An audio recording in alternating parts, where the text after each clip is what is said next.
Hello, I'm Natasha Chilingarian. And I'm Michael Ogden. This is Shared Accounts with CU Times. The Federal Credit Union Act turns 90 years old this month. Fun facts: it was signed the same year as Bonnie and Clyde were killed, and the same year the Monopoly board game was invented. What do they have in common? Well, the Federal Credit Union Act and Monopoly are still around. R.I.P. Bonnie and Clyde. Stay tuned for a month full of stupid historical facts like these, and welcome to Shared Accounts with CU Times.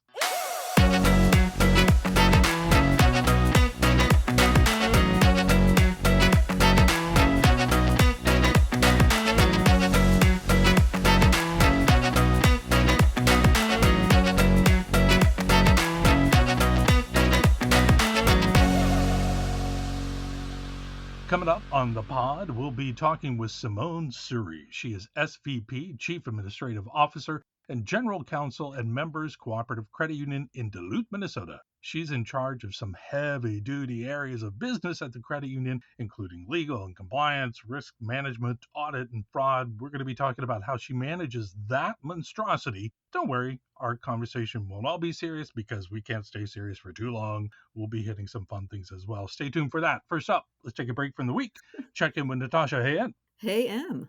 Okay, this is the unscripted part of our show, right? Correct. Okay, so I wanted to ask, did you have internships at all during college or anything? Oh, yeah, I did actually. So I did a unpaid, of course, internship, which is kind of dumb. That's stupid.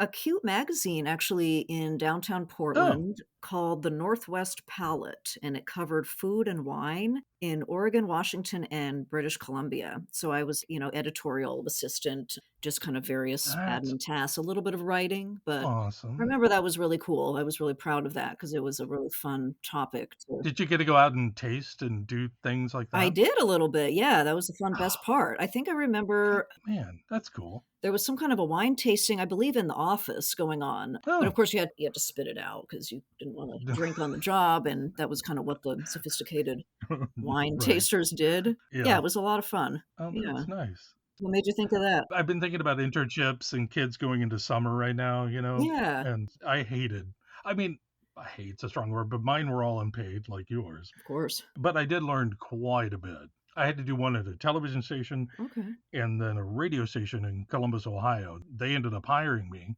Oh, nice. But again, it was unpaid for so long. I'll shout about it. It was 610 WTVN News Radio. That's where you get the voice from then, your first That's time where I practicing, yeah. did my.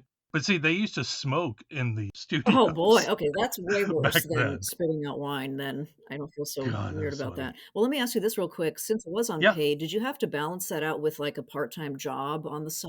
I was What were you working doing? three Oh, jobs. wow. Yes. Wow. I did the internship and I waited tables at a country club Okay. Nice. and waited tables at a place called Max and Erma's. Oh, wow. And I was, oh, this is so stupid. I was the head omelet chef for their Sunday Oh! Oh my brunch. goodness. You were busy, for sure. Oh, yeah, I worked all the time back then. Wow. I do specifically remember that summer I had that internship. I balanced my internship out with a job at the mall.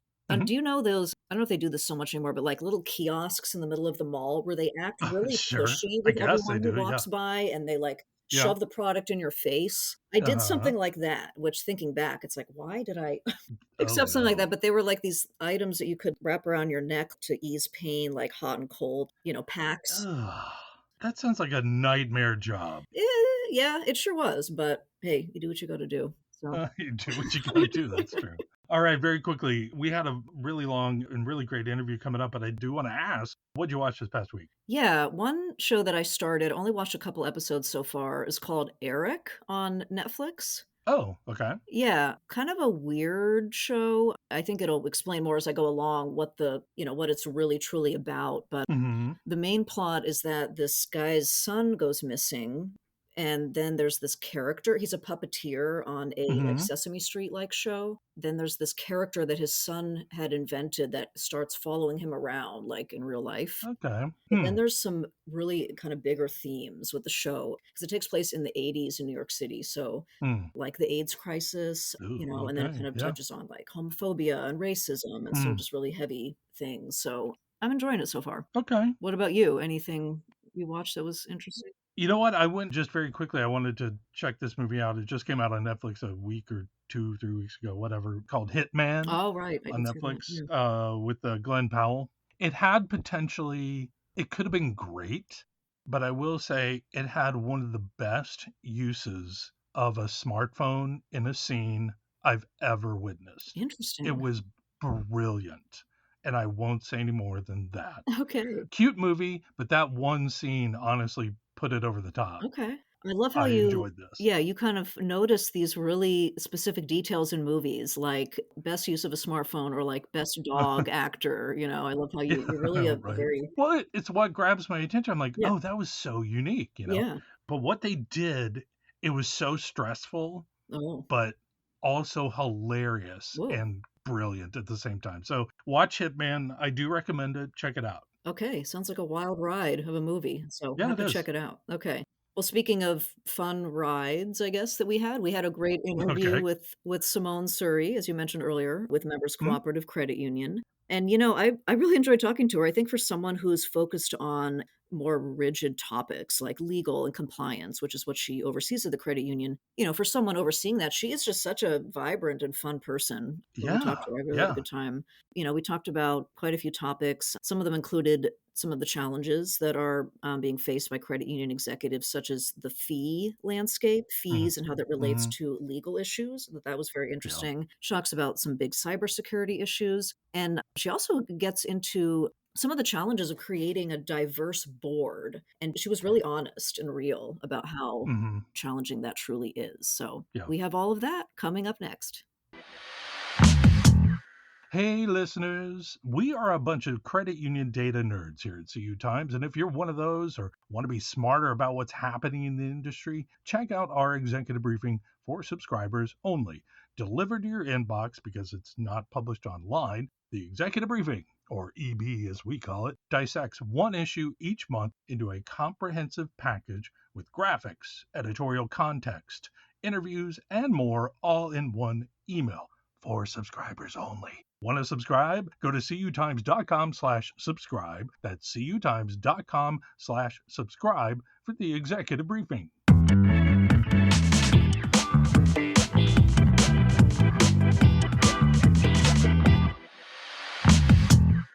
Joining us in the virtual studio today is Simone Suri. She is SVP, Chief Administrative Officer, and General Counsel at Members Cooperative Credit Union in Duluth, Minnesota. Simone, welcome to the show. Thank you so much. I appreciate this opportunity. Yeah, we're happy to have you. So, just to start us off, Simone, can you just tell us a little bit about your role at Members Cooperative? So, you're an SVP, you hold two titles in addition to that. So, what do you do, and what are your key responsibilities currently at Members Cooperative? That's a great question. And although there's really two aspects to the title, there's probably half a dozen things that fall under all of that. So I'll just start with some of the more obvious pieces of what I do. So with that general counsel part, I am providing legal advice on regulatory matters, on laws. I'm addressing claims against the credit union and when they do arise, contract reviews. I am handling and helping to support a number of governance related issues and items at the credit union, regulatory filings, think field of membership expansion, applications, and things of that nature. Very much so related to the legal side of what I do. I have all the operational compliance tasks, I guess you could say, that fall under me. And that's really the day-to-day compliance that we have at the credit union. As I know everyone is quite aware of, we have the alphabet soup of regulations, plus more than a few more. And we really need to have an entire team that's helping to assist our various departments as well as our frontline staff as they're helping with our members and the different things that they might bring in the door that relate to regulatory compliance. So I've got all of that, which includes the internal policies as well. That's a lot of fun. Sure, I'm sure it is. Yeah. Okay.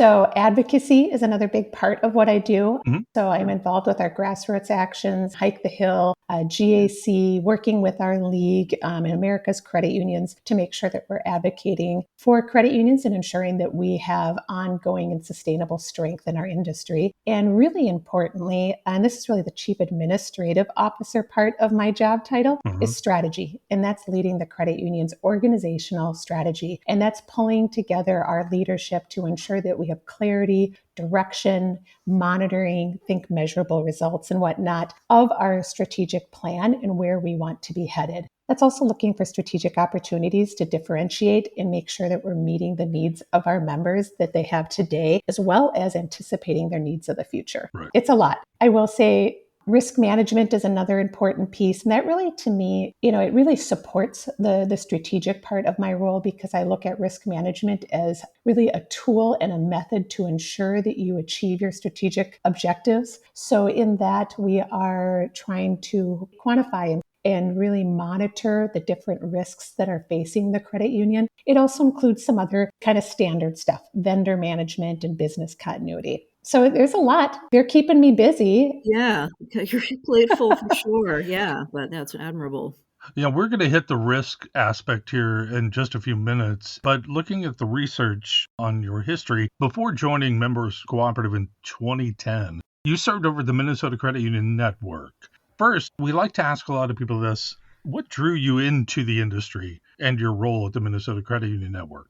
This is a great story. So I think I'm going to have to go in reverse or back in time a bit more, if you don't mind. I don't mind at all. Fantastic. So, and I should call up my dad and ask him for the details of this. Oh, let's bring on your dad right now.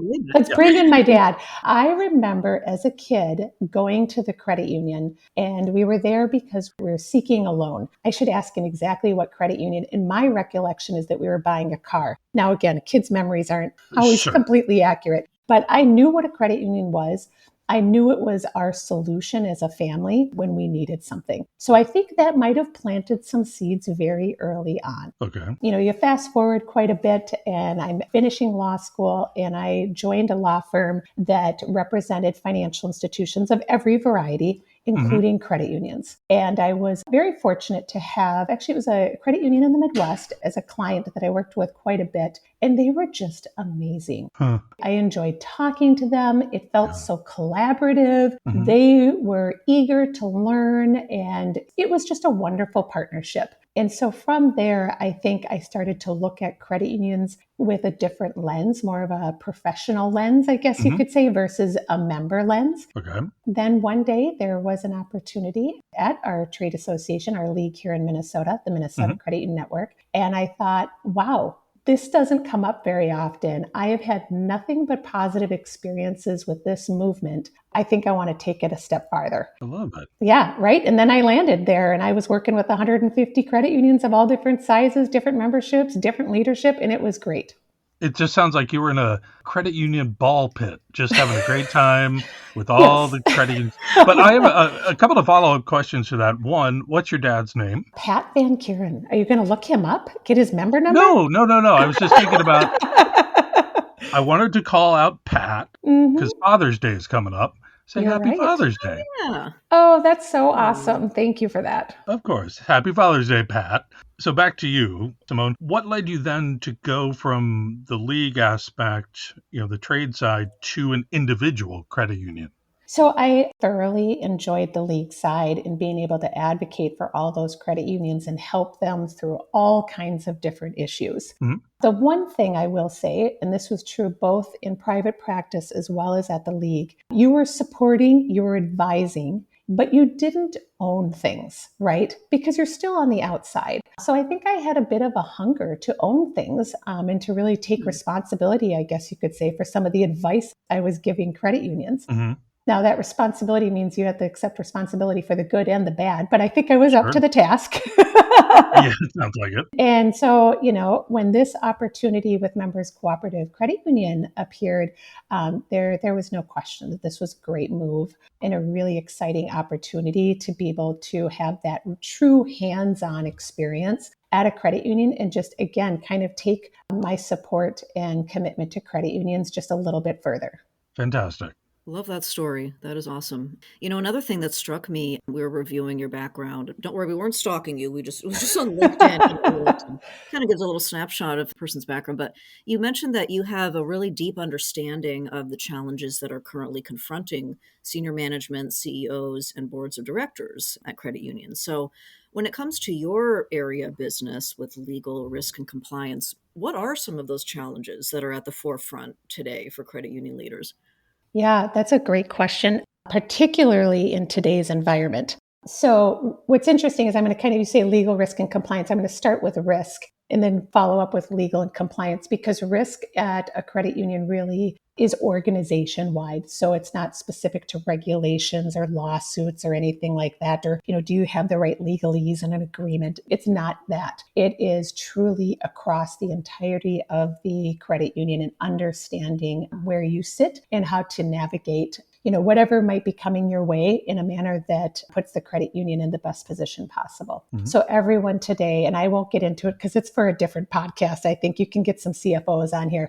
Yeah. But liquidity risk, right? We're all talking about it. We all, are talking about attracting core deposits. We're talking about the implications of today's reality and the cost of funds, the rate environment, et cetera. That is big, right?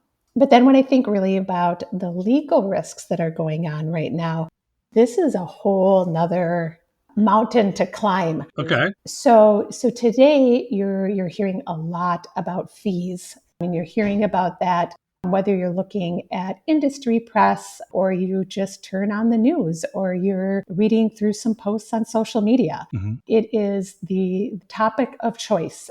And really what that is for us at a credit union in thinking about the legal risk, they are connecting those fees to something called UDAP, which is unfair and deceptive acts and practices. Right. And they're using UDAP to really try to mold and change fee practices, not only with financial institutions, but in other areas as well. I actually just heard the other day they were looking at the fees for your luggage when you take an airplane somewhere. Oh, yeah. Yeah, right. So it's not just us, it's a lot of industries. This Mhm. is, like I said, kind of the flavor of choice right now for the regulators. So we are all having to reevaluate our fee structure, look at all of our disclosures, and make sure we're doing the best we can. But you are noticing significant changes because of this legal risk right now. You are noticing changes in fee amounts, when they're being assessed. There's just a lot of activity around fees right now.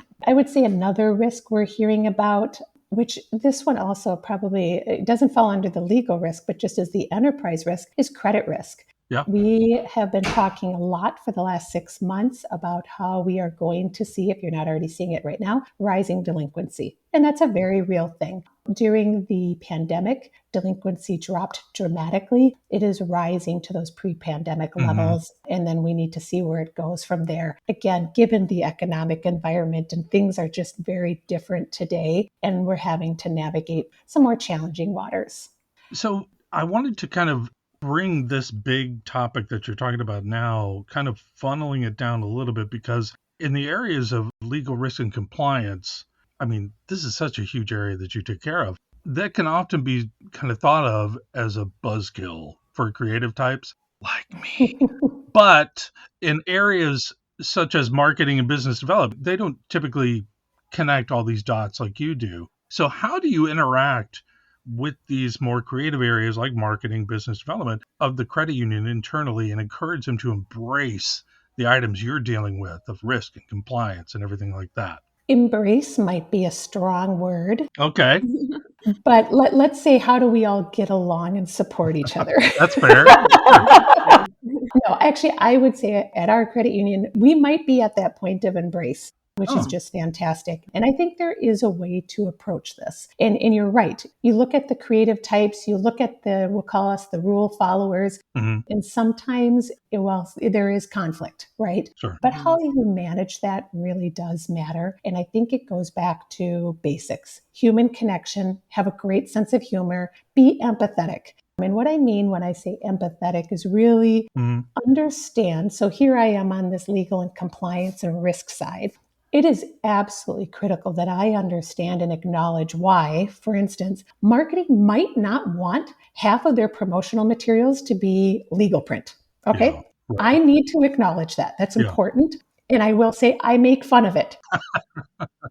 Okay. I have a sense of humor about it. But importantly, then I move beyond that and I say, hey, let's try to find some solutions. There might be some small changes that can be made to this. Let's just say it's a promotional piece. We're going to go real simple here. Right. There might be some small changes that can be made where we can eliminate the need for a lot of that legal print. And often I say only use numbers when the numbers are going to be tremendously impactful. Numbers are often triggering items that make it so I have to put a lot of legal print in there. So I always say, if that number isn't really giving you a lot of oomph, forget it. It's not worth it because I'm going to have to take up a lot of space on whatever it is you're putting together. So it's working collaboratively and really trying to find a way for us to move forward and to have the final product that we're looking for. I want our marketing department to succeed. They drive a lot of our different initiatives and our growth. I also just really enjoy marketing. I love what they do from a design perspective, and they can really help create that brand personality and allow us to shine with our members and our communities. So you have to find and appreciate all that value, come together and say, how can we do this so that we're covering ourselves and we don't put ourselves in a situation that we regret later on. But we're also not, I will say it, ruining the creative output, that they have developed. Well, I wish I would have had that kind of levity from the legal people I've worked with before in marketing, when I was in marketing, from the legal side. So I appreciate you saying that, because I think marketers listening to this will go, oh, crap, why isn't my legal person like this? I So have to say, thank you. I feel the same. So in part of my career, I was at a credit union in the marketing department for a couple of years. And that was the big, I guess, buzzkill, for lack of a better word. We'd come up with this great flyer, and like you mentioned, numbers, we'd have a rate on it, because that was kind of the selling point of the product. And then we'd send it to compliance, and then they'd come back and it would be like, oh no. And it would just be this huge, but I do appreciate the way you approach it. I think that would have been great. I would have loved that as well. So I guess not many people have that balance. So that's awesome. Okay, so we have another two-part question now. Just moving on to a different topic. One thing that I believe you oversee is the state and federal examinations, correct? Oh, yes. So can you just give us a little summary of just what does that look like over the course of a year? Like, how much time does that take up? What is the kind of agenda for exams throughout the year? Well, I think it's important to first acknowledge our size, because this is a situation where size does dictate, to a certain extent, the amount of time that must be dedicated and focused on exams. So we're 1.2 billion in assets. We have just shy of 55,000 members. We are state chartered, federally insured. So we do, like you mentioned, have both the state and federal examiners joining us on a periodic basis. Okay. Yeah. And their exam itself is, generally a couple of weeks in the year. But it's not just about that exam. It's about everything you're doing between those exams. So, once you hit $1 billion in assets, you're usually looking at a once a year visit. You can really plan for that. But there are a number of either required or just prudent audits you should have done either internally or with a third-party auditor throughout the year. And I always tell people those audits are almost like the pre-test or the homework before the real thing, which is the exam. Get those done before the examiners are in, and get them done early enough in the year that you have time to respond to the findings and address those issues that have been identified, so that when the examiners come in and they ask to see all of your audits, you can show them the audits, you can show them the findings, and you can say, we addressed everything. And here's how we addressed it. Yeah. So although the examiners are not in all year round, there is in essence prep all year round, because you are doing those audits that I look at as pre-work for the exam. Once the exam is actually scheduled, there are a couple of weeks that you are spending gathering information, pulling reports, trying to organize data so that you can provide it to the examiners, and to do so in a well-labeled, coherent manner. I think that makes it easier for everyone when you're organized and you ensure that you have everything ready for them in advance. On the second half of this question that Natasha was talking about there, how have these examination processes changed for you over the past decade? Well, how long have you been at the credit union now? 14 years now. 14 years. Okay. So how has it shifted? So it absolutely has shifted, and it's shifted for a couple of reasons. Mhm. So one, I'll say it's because of our size. Yeah. As we grew, we knew that the frequency of exams would change. Also, as we grew, we knew that we would get more experts, really specialists coming in Mhm. to do a deep dive into various areas of our different departments or of the credit union. We are seeing lending specialists. We've got specialists related to some of the accounting functions. We've got specialists for just about everything, it feels like these days. And that's just part of the new norm, Mhm. given our size. I would say, in addition, the exams are more and more hybrid or remote first. Oh, Hmm. I was going to say that really came out of the pandemic, but that's not true because okay. we were a test case with the NCOA before the pandemic, and we had a Oh, hybrid, predominantly remote exam okay. prior to COVID. So I was going to say that it was the result of the pandemic, but it's really not. Yeah, that probably expedited or increased the reliance on a remote exam Sure. for our regulators, but was not the only driver. So that has changed.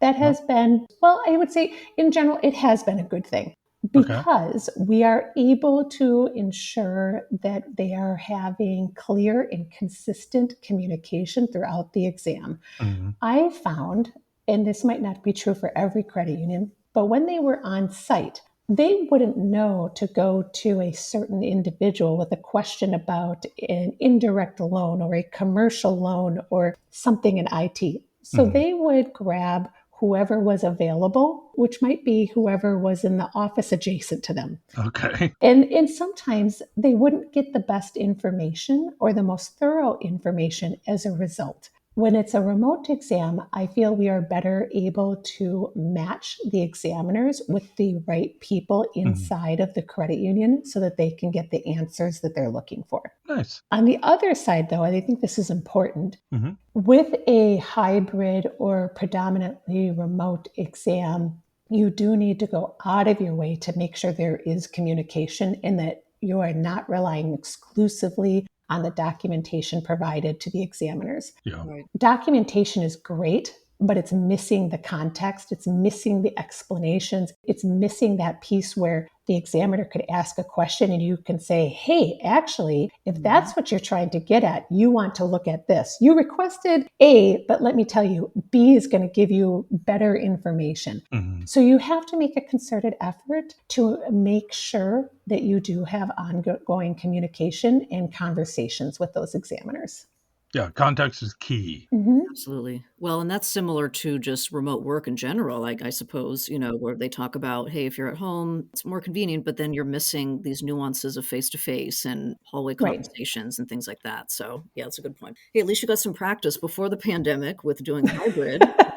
Wasn't as big of a blow, so that I'm sure that helped a little bit. Mhm. Okay, so next question, I wanted to ask you about your board governance part of your role. One of the things, this is something that we've had a lot of credit unions talk about just over the years, even pre-pandemic, is, making sure they have a really balanced board that really kind of represents its membership. So I'm wondering what your thoughts on that are. Is that something you kind of practice at Members Cooperative, just ensuring that the board, there's diversity, it really represents who you're serving, and what are some of the keys to building something like that?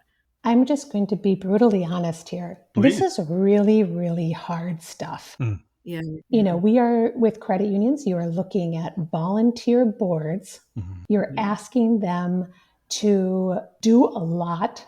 There's liability, there's new and challenging concepts, there are external forces. We're just regulated like you wouldn't believe. Mhm. This is not your ordinary volunteer experience, Mm. right? Yeah. So I do think maintaining a diverse board is a challenge and is a challenge across the industry. With that said, it doesn't mean you give up and say, I'm not going to try. This is really important. This has been very important for the Members Cooperative Credit Union Board of Directors. Mhm. We have spent quite a bit of time talking about this, trying to continue to grow and to be more diverse and more representative on our board of directors. And really, where I have seen success is when a board starts with awareness, really a self assessment. and consider all the different aspects of diversity. It might be gender diversity, it might be professional experience diversity, and then look at your current composition and ask yourself, do we have areas where we could add more, where there might be a gap? And you might actually memorialize something like this in a matrix, right? A matrix with skills, experience, some demographics, etc.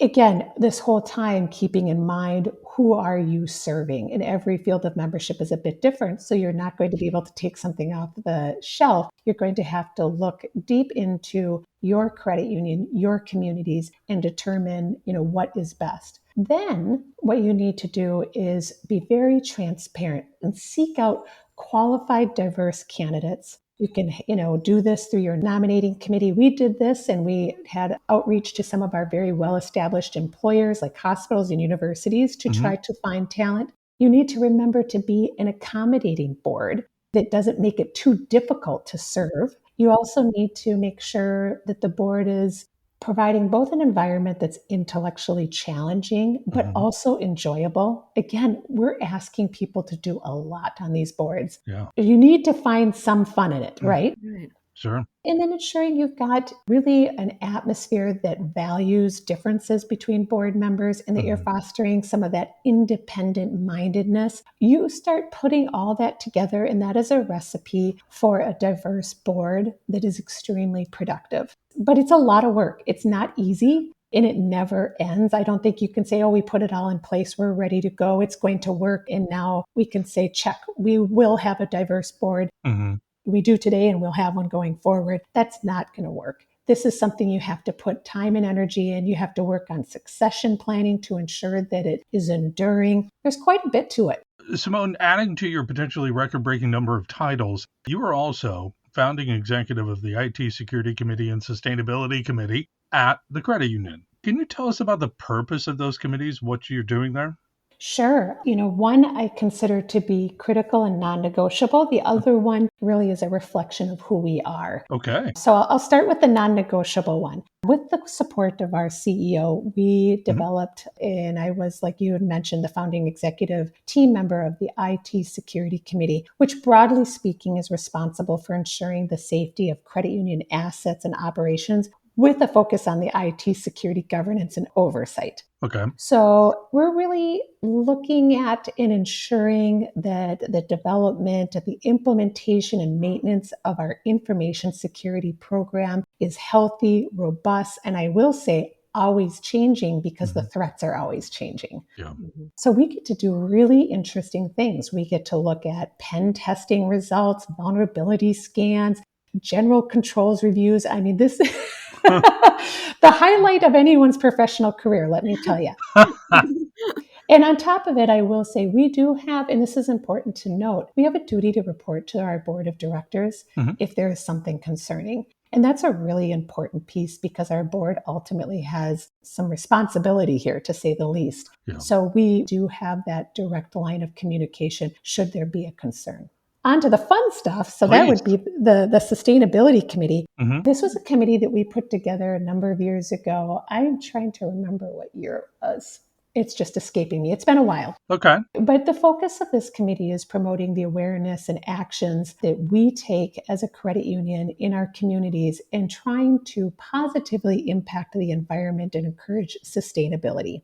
This has been a really cool thing for us. Yeah. We've been able to support a number of different causes or fundraisers in our area, such as there were some projects with the Lake Superior Hiking Trail. Okay. Or another one focused on the health of the Mississippi River. We had an opportunity with electric scooters, and we've supported some local gardens, you name it. Okay. We've also done a couple other cool things. We've had reusable canvas bags that we've provided to people at the local farmers market.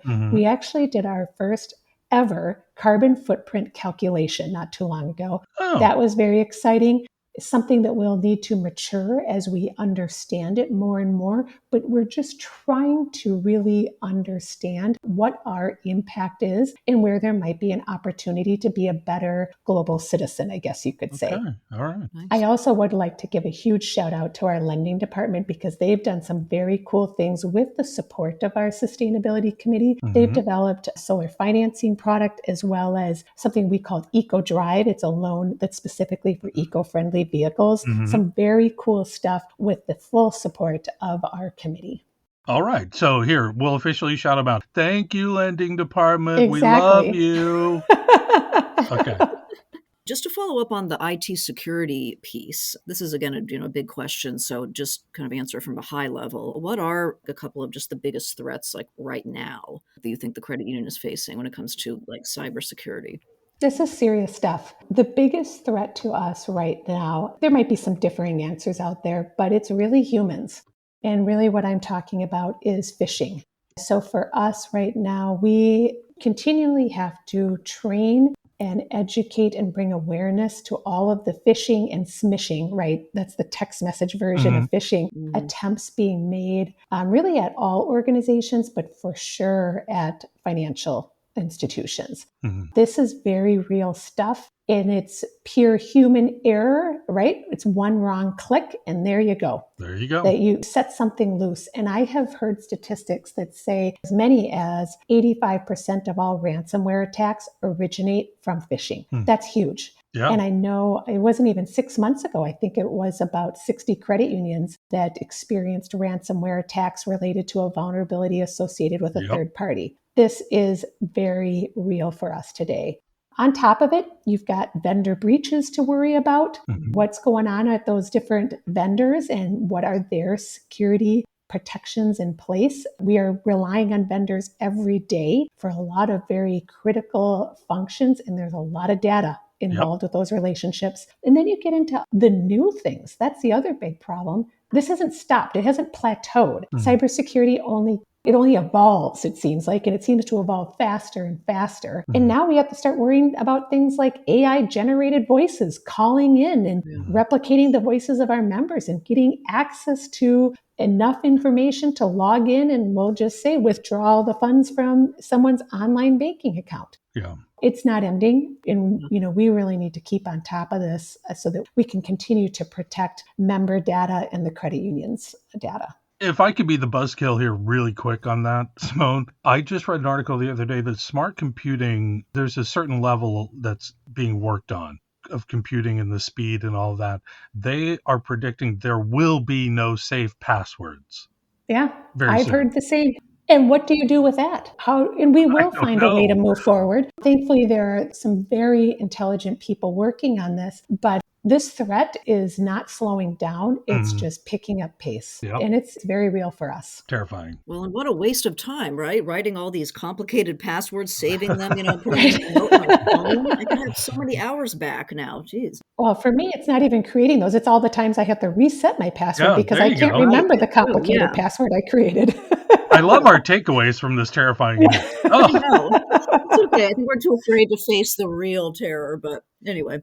Okay, so Simone, just one more question before we move on to the second part of our interview. As a busy executive, which I'm sure you are, just having a record number of titles and just everything that you're overseeing there at the credit union, how do you maintain balance just in your life? Any tips or kind of things that you do, like how you structure your days so that you avoid burning out or overextending, and then another thing is do you have boundaries around using your phone on the weekend for work? Just kind of curious to get your thoughts on that. Yeah, it's a great question. Everyone has a different approach to finding this work-life balance, right? And to ensure that they are keeping themselves healthy, whether it's, mental health or physical health. For me, it is, I'll be honest, it's running. So I run most days of the week. I do not run with a phone. I do not run with music, and I don't run with people. Not that I don't like people. I don't actually need a break from people. Okay. But what I'm looking for when I do that is just a time to decompress, to relax. It's almost my form of meditation. I ensure that my route involves birds singing. I listen to the waves along Lake Michigan. anything that's related to nature and fresh air, which really means anything that's not related to a screen. Yeah, yeah, sure. Absolutely. So for me, Yeah. that's my secret sauce. My time away. I know a lot of others take a different approach, and everyone needs to find, what makes them happy and makes them feel whole, I guess you could say, at the end of the day. For me, I need that fresh air. All right. So let's move on to this final part of the interview, which is all about you. We're going to blow through some questions here. First of all, Simone, were you born and raised in the Midwest? Absolutely, and proudly so. Where is your hometown? Well, get ready for this word, Matamidi, Minnesota. Matamidi. Mm-hmm. Okay. Where is Matamidi on the map? It's really close to the Twin Cities. So it's right outside of St. Paul, Minneapolis. Okay. Very good. Okay. Do you go back down there often? Is that where your parents live? Dad lives? So I don't go as often these days, Okay. just because I end up spending most of my time in Minnesota up in Duluth, Mm-hmm. because that's where all my work people are. Yeah. But that doesn't mean it doesn't have a very important place in my heart. I loved my childhood. I loved my upbringing. It was fantastic, and I have nothing but great memories. Nice. Nice. All right. And I'm going to ask this as a West Coaster who is completely clueless about the Midwest. I think it'll be educating for me. What's the most Midwestern thing that you say on a regular basis, or, something regional that you do that would be really kind of emblematic of the Midwest? Oh, you will love this. So I heard a staggering statistic. People in all but one state are missing out on playing Duck, Duck, Grey Duck in grade school. They don't have the opportunity to climb onto the roof of a house as a teen and drink pop. And as adults, they don't carry their groceries in a bag. So I don't know if you noticed a few things there. There We you go. play Duck, Duck, Grey Duck. We do not play some ridiculous game called Duck, Duck, Goose. Whoever heard of that? Yeah, right. So you climb onto the roof Yep. of your house, and we drink pop, not soda. Right. And if you listen to how I say bag, it's pretty apparent where I grew up. There you go. Hey, how are the mosquitoes up there this year, by the way? Oh, yeah. Well, we're not going to talk about the state bird right now. Okay, great. So they're terrible down in Wisconsin, just so you know. I mean, like historically bad this year. Yes. Not sure why. I've heard it's because of the mild winter. Yeah, and it's been so rainy here this year so far. It's really odd. I want to ask about the first job you ever had as a young adult, a kid, summer after school job. Yes, I worked at a local pizza joint in or near Matamidi, Minnesota, and then I later waitressed at a cute little restaurant in Minneapolis. Okay. They were fantastic experiences. I learned so much about management, customer service, having relationships with all kinds of people with different objectives at work. It really plays out today because I'm able to relate a lot to the member experience and the member service that we try to provide at the credit union. It's shocking how similar these different experiences really are and what they come down to. Well, you brought that full circle. Do you want to shout out the name of the pizza place and the little cute restaurant? Oh my gosh. It was Little Caesars Pizza, which is actually all around. Pizza. Yeah. Yep. And the restaurant, I was just curious if it was I'm on the trying top to of your think head. of the name. I can visualize the intersection. I can tell you the owner, and the name is escaping me. Oh, that's okay. I blank on all those jobs too, but I love that you brought it again full circle back to the credit union and how it's all helped you in your path today. Absolutely. Yeah, and I agree. I think food service and restaurants they're tough jobs. They're kind of underappreciated in some ways. And I kind of failed at one. I waitressed for like 6 months once in my 20s. I'll tell you, it was really hard just to keep track of everything. Like you had to think so quickly. It was like, whoa, I didn't know it was going to be this challenging. Try to make some extra cash, but yeah, it's tough. Okay, so next question. What was the first album that you ever bought, when you were younger or remember listening to regularly? Oh, this is an easy question. Cyndi Lauper. Who didn't love Girls Just Want to Love Fun? Right. Yeah. Right? And if I were to take it to the next level, definitely the Bangles with Manic Monday, right? They're great songs. If I remember correctly, the albums were She's So Unusual, I think was the Cyndi Lauper one. The Bangles was probably the Different Light album, if I recall. I think you are correct. Manic Monday was so good. Wasn't that written by Prince? I think it was. Yeah. It was. You're absolutely correct. Oh yeah, they were dating, I think, at the time too. Oh, what a great band. Yep. Susanna Hoff's still going strong, too. Cyndi Lauper, I think, is on a final tour or something. I actually saw that in the news. Very good. Okay, last question here. What was the last movie you watched? Oh no, I'm almost embarrassed No to judging. disclose this. No. So I'm not generally someone who seeks out sci-fi. Okay. But somehow I saw Dune 1. Uh-huh. So when Dune 2 was playing down the street, I thought, I better go. I mean, how can you see Dune 1 and then not see Dune 2? Uh-huh. I will admit, I enjoyed it. And I'm sure everyone can appreciate sandworm riding. Oh, So yeah. hopefully you all can understand how I could enjoy the sci-fi movie. It was a good movie. I watched them both back to back a couple of weeks ago. Okay. Yeah, and my question for that, Simone, was how did all of them get on the sandworm? Right. Oh, yeah, that's interesting. Like, how did they actually hop on? I don't know, but it was pretty impressive, I have to say. It was. I love it. Okay, well, Simone, thank you so much for joining us today. This was a lot of fun. It was. It was fun getting to know you and also talking about some of these big topics as well. And hopefully we can have you back to explore one of them in more depth because there's so much to say here. So Thank you. I really appreciate it. Well, thank you. This was a great experience and I really appreciate it. Thank you, Simone. And for our listeners, please subscribe to Shared Accounts with CU Times anywhere you get your podcasts, Apple, Spotify, Google, wherever. You know how this works. And if you want to rate us, we would love your feedback. And for those of you with questions or comments, feel free to email me over at nchillingarian@cutimes.com, or you can email Michael at mogden@cutimes.com. Also this month, exclusively in our executive briefing for subscribers only, we're breaking down the most recent mortgage market data and what good and bad signs it shows for credit unions. You can subscribe to our executive briefing at cutimes.com/subscribe, a new topic each month. Check it out at cutimes.com/subscribe. Thank you so much to our producer, Zach Nyheisel. Thanks, Zach. Join us again next week for a new episode of Shared Accounts with CU Times. Until then, thanks for listening.